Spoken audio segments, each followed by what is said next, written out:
বৃদ্ধহং মম করণানি সমস্তানি ন গোচরে কিং করিষ্যে মন্দতমা সমর্থেন না যৎকৃতম।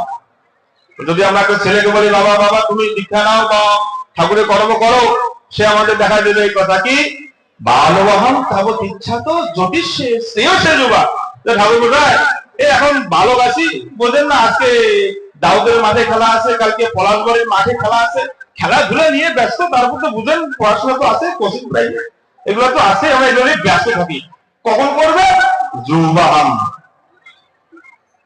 যখন যুবক হবো তখন না হয় ধর্মকর্ম করবো। এখন কি আর আমাদের মানুষ এই সময় দেবে? তখন ওই বালকটা যুবক হবে, তখন আমার মতো লোক আছে বাবা ধর্মকর্ম করো, তুমি যুবক হয়েছ। তখন বলবে যুবাহম বালকে প্রাপ্তে করিষ্যে আত্মামহিতম। বলে ঠাকুরমশাই এই যুবক বয়স দেখছেন না, এই চাকরি ব্যবসা এগুলো দৌড়াদৌড়ি, তার উপর বিয়া হয়েছে, শ্বশুর বাড়ি সারা বাড়ি এগুলো নিয়ে ধর্মকর্ম কত করে, যখন বৃদ্ধ হবো তখন করবো। সত্য কথাই বলবে এরা। তো যখন যুবক অবস্থা এরকম পরিস্থিতি, যখন বৃদ্ধ হবো তখন না হয় করবো।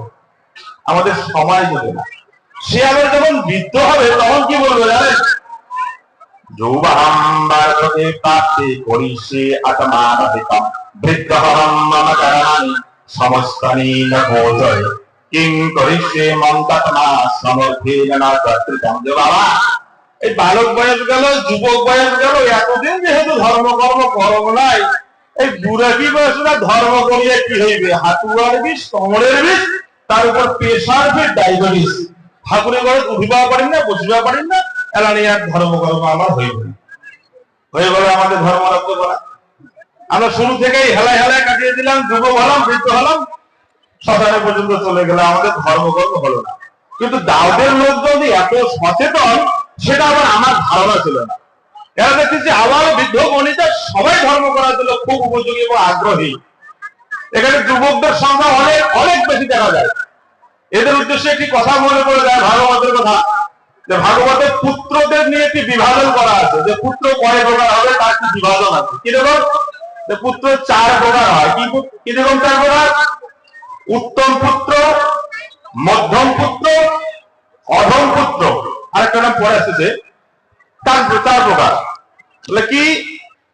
উত্তমাশ্চিন্তিতম কুর্যাৎ প্রক্তকারিত মধ্যমা অধম অশ্রদ্ধয়া কুর্যাৎ অকর্তাম উষ্টাচম বিদুঃ।